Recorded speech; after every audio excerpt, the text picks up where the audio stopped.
Assalamu alaikum everyone. I hope that all of you are doing well. Today's lesson I'm gonna show you how you may improve your speaking skills within 30 days.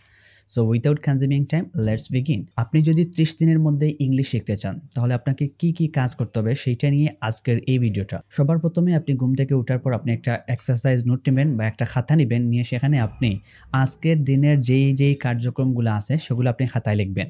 লেখার পর এই কাজগুলোর মধ্যে যেই ভার্বগুলো আছে অর্থাৎ যেই কাজগুলো আছে সেগুলোর ইংলিশ মিনিং জানার চেষ্টা করবেন। যেমন স্লিপ ঘুমানো, ইট খাওয়া, কুক রান্না করা। সো এই টাইপের যতগুলো ভার্ব আছে আপনি সবগুলা নোট করবেন এবং সেগুলো শিখবেন।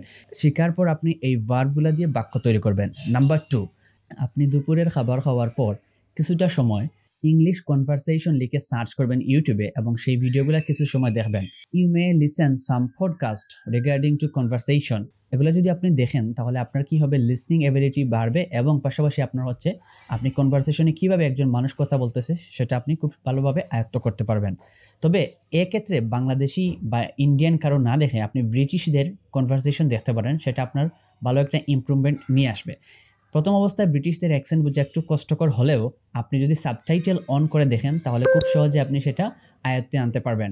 নাম্বার 3, প্রতিদিন ঘুমাতে যাওয়ার আগে আপনি 10 মিনিট একটা আর্টিকেল পড়বেন এবং সেই আর্টিকেলটা লেখার ট্রাই করবেন।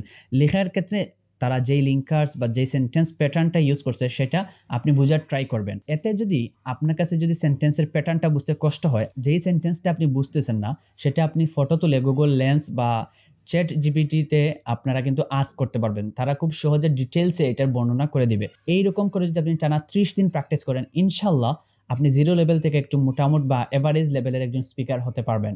If you like my video, you can share to your friend or family member. Thank you. আসসালামু আলাইকুম।